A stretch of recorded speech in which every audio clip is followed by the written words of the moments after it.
Did you see me on The View Tuesday afternoon? Did you see when they said, we don't believe there's a Trump mandate? I said, oh, really? Did you see the former press secretary for the White House come on? I think Stephen A. is wrong. I don't believe what he said is correct. Donald Trump has the lowest approval ratings in the first month or so, or the 2 months of a presidency in American history. Oh, really? But didn't he win all the swing states? Didn't his popularity elevate within 89% of the counties in the United States of America? Stephen A. Smith unloads on the DNC over what he describes as manufactured outrage, delivering a fiery critique that instantly grabs attention and leaves audiences stunned at how direct he's willing to be. And then you got folks like Candace Owens, who's a Trump supporter, along with various others, with their microphones, their cameras, and their audience. If you think the liberals are overcoming that, you go ahead and watch Schumer and those 21 other senators talk their drivel. J.D. Vance or Marco Rubio or somebody will be the next president in 2028. You'll have nobody but yourselves to blame, as if it is edition of the Stephen A. Smith Show. I ain't got time to talk about this anymore. The longtime sports analyst turned bold political commentator didn't hold back as he challenged powerful figures like Chuck Schumer and Nancy Pelosi, accusing them of amplifying fear and exaggeration when discussing Donald Trump. We've gathered all the key moments and reactions right here, so if you're not subscribed yet, now's the time, and let's jump straight into it. Democrats today have gone out of their way to post messages on social media about the current Trump administration and what's happening to American lives. The problem is they're all literally saying the same damn thing. Don't believe me? Check it out.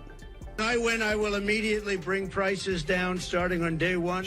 That ain't true. That's what you just heard. Since day one of Donald Trump's presidency, prices are not down, they're up. Inflation is getting worse. Inflation Not better. is getting The prices worse. of grocery, Not better. gas, Cost of groceries. Stephen A. began by criticizing Democratic senators for sounding disconnected and repeating the same rigid, rehearsed messaging that feels far removed from everyday Americans.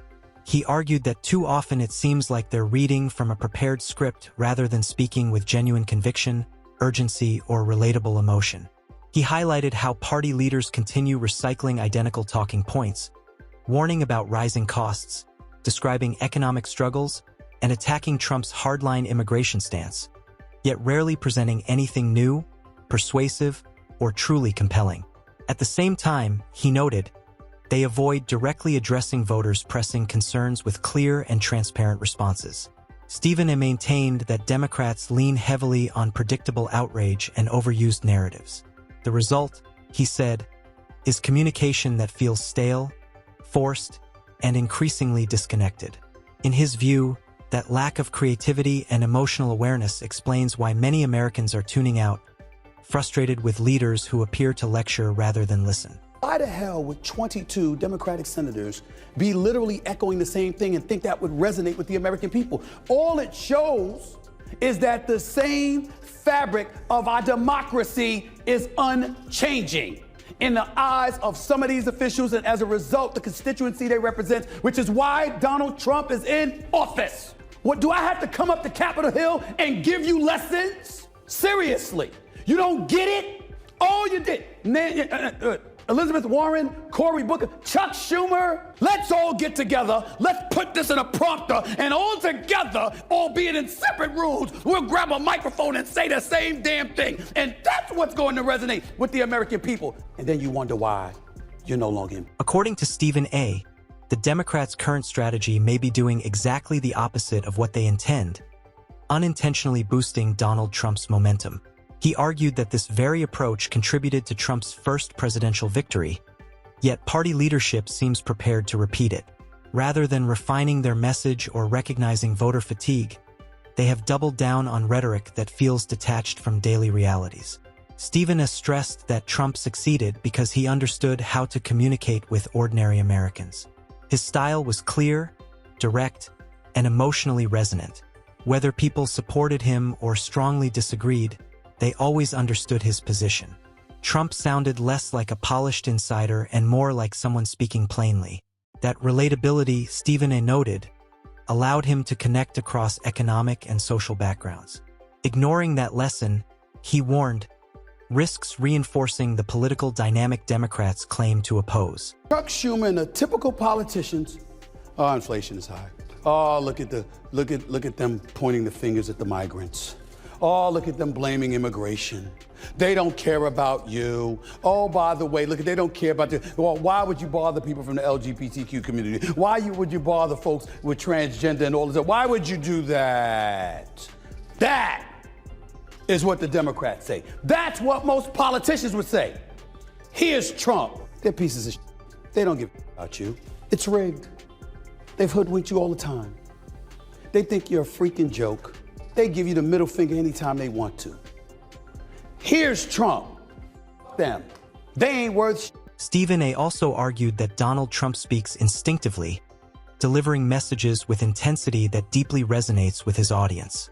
He believes it's that unfiltered energy, commanding stage presence, and unapologetic confidence that distinguishes Trump from more traditional politicians. Trump rarely sounds overly rehearsed or constrained by rigid scripts. That perception of authenticity, Stephen has said, plays a major role in his appeal. Trump projects decisiveness and conviction, qualities many voters find reassuring during uncertain times. Even amid controversy or missteps, he typically confronts issues directly rather than retreating. At times, he acknowledges errors openly instead of deflecting. To supporters, this willingness to face criticism head-on makes him appear genuine rather than manufactured. Stephen A. contends that this emotional bond, more than policy white papers or technical language, keeps Trump's base motivated and loyal. And do you know what his followers say? Yeah! Yeah! That's how we want you talking to those politicians who've been stealing our money all of these years. It's not what he says. It's how he says it. He does it with vitriol and venom to show a disrespect to politicians who the public have no respect for because they feel they've been hoodwinked by those same politicians. He's using it to separate himself from the cesspool that is Capitol Hill. And how does Capitol Hill respond? By showing them they're still Capitol Hill. Stephen A. then explained why the MAGA movement remains firmly committed to Donald Trump, suggesting it boils down to one fundamental factor. Trump openly criticizes many of the same institutions and individuals his supporters distrust. He does not soften his tone or attempt to appear neutral, and that bluntness resonates strongly with his base. According to Stephen A., Trump frequently challenges political elites, corporate executives, and media figures because he recognizes the frustration many Americans feel toward them. He pointed out that years of scandals, insider advantages, and perceived hypocrisy have eroded public trust. Trump channels that dissatisfaction and articulates what many of his supporters already believe. Rather than defending institutions viewed with skepticism, he confronts them directly. Stephen A. argued that this shared opposition creates a powerful connection rooted not just in ideology, but in collective frustration and skepticism toward the establishment. Donald Trump has the lowest approval rating in the first month or so, or the 2 months of a presidency in American history. Oh, really? But didn't he win all the swing states? Didn't his popularity elevate within 89% of the counties in the United States of America? Didn't his popularity elevate within the Black community, the Hispanic community, and the young voters? Stephen A. also pushed back against those who minimize or dismiss Trump's continued popularity, insisting that doing so ignores clear political realities. He noted that evidence suggests Trump maintains strong support across a significant portion of the electorate. From rally attendance and polling trends to digital engagement and grassroots enthusiasm, the indicators point to a movement that remains active. Yet Stephen A. criticized segments of Democratic leadership for overlooking these signals. Instead of grappling with difficult truths, he said, they rely on commentary from aligned analysts and media voices that reinforce their perspective. In doing so, they risk prioritizing comfort over clarity. Stephen A. warned that operating within an echo chamber can blind leaders to genuine public sentiment. Ignoring visible support, he argued, does not weaken Trump's influence. It can strengthen it. Didn't he win the popular vote for the first time in 20 years as a Republican nominee? Didn't he also win the Electoral College vote? Isn't he in control of the White House? Don't the Republicans have the House and the Senate? All of that happened, but there's no Trump mandate. You see the bull? Is it bull? Or is it just that the Democrats are so damn lost that they're actually going to convince themselves they can do the same old and still regain power, both in the midterms and in the 2028 election? And here's what Stephen A. describes as the central issue. Democrats appear convinced they can win upcoming elections by repeating the same strategy that previously fell short. They seem to believe that constant criticism of Donald Trump, minimizing his accomplishments, and dismissing his reach will be enough to persuade voters. Stephen A. considers this approach deeply flawed. He argues that relentless attacks without introspection may reinforce Trump's image as an outsider facing continuous opposition. Rather than presenting a clear and compelling alternative vision, the party often leans on alarm-driven messaging and repeated critiques that audiences have already heard. Stephen A. emphasized that many Americans prioritize tangible results, steady leadership, and authenticity over recurring outrage. By failing to adjust course, Democrats risk appearing overly focused on Trump instead of broader national concerns. Repeating the same formula while expecting change, he suggested, reflects denial rather than strategy.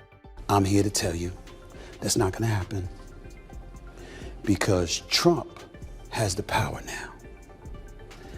And he's manipulating the proceedings. And in case you didn't notice, one of his top boys, Elon Musk, Doge, owns X. Who else was at the inauguration? Jeff Bezos. The man running TikTok. And Lord knows who else. It is also notable how Donald Trump has attracted backing from unexpected sectors, including parts of Silicon Valley not traditionally associated with overt political activism. Many of these individuals are motivated primarily by innovation, entrepreneurship, and technology rather than strict party loyalty, yet some have expressed alignment with Trump's approach. Stephen has suggested this signals something beyond simple ideology. It reflects evolving influence networks. Trump has also received public support from widely followed podcasters and digital commentators such as Joe Rogan and Candace Owens, personalities with audiences that extend far beyond traditional cable news. These platforms engage millions who are often skeptical of conventional political messaging. Their amplification carries Trump's message well beyond campaign events or televised appearances. Stephen A. argued that this blend of tech leaders, independent voices, and alternative media figures represents a shifting political arena that Democrats may be underestimating as it transforms how voters form opinions. And then you got folks like Candace Owens, who's a Trump supporter, along with various others with their microphones, their cameras, and their audience. If you think the liberals are overcoming that, you go ahead and watch Schumer and those 21 other senators talk their drivel.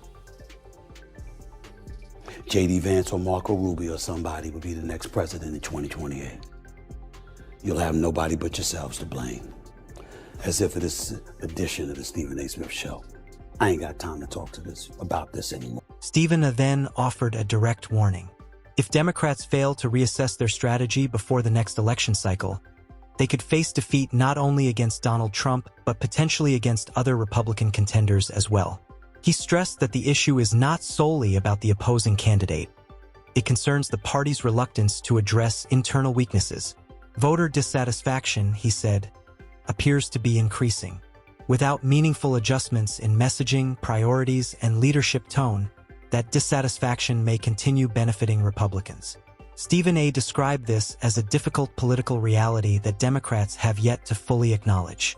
Rather than examining why many Americans feel disconnected, party leaders often retreat into familiar rhetoric and ideological comfort zones. In his assessment, elections are not lost simply because opponents are formidable. They are lost when internal blind spots go unaddressed.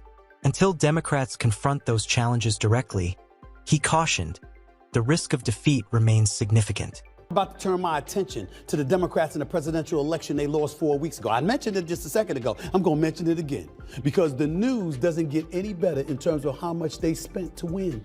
The Harris campaign reportedly paid Al Sharpton's nonprofit organization $500,000 prior to the vice president's sit-down with a civil rights activist and an MSNBC host. According to records from the Federal Election Commission, the Harris-Walz campaign made two separate donations of $250,000 to Sharpton's group on September 5th and October 1st. Harris sat down with Sharpton for an MSNBC interview that aired on October 20th, nearly 3 weeks after the donations from her campaign to the National Action Network took place. In closing, Stephen A. delivered a pointed message that carries serious implications for the Democratic Party. He argued that modern politics is not driven by rehearsed outrage, recycled slogans, or carefully managed narratives. Voters increasingly value authenticity, clarity, and leaders willing to speak plainly about everyday challenges. Stephen A. maintained that Trump's enduring appeal stems from the emotional rapport he builds with supporters and his readiness to question institutions many Americans distrust. Overlooking this dynamic, he warned, could repeat costly errors. Criticizing opponents without presenting substantive solutions may deepen division rather than resolve it. Stephen A. emphasized that future elections will hinge not on viral headlines or trending hashtags, but on accurately understanding public sentiment. Unless Democrats confront uncomfortable realities and adapt accordingly, they may once again fall short, not because they lacked resources, but because they resisted change. And that concludes today's discussion. If you found this analysis valuable, be sure to like the video and subscribe for more in-depth breakdowns.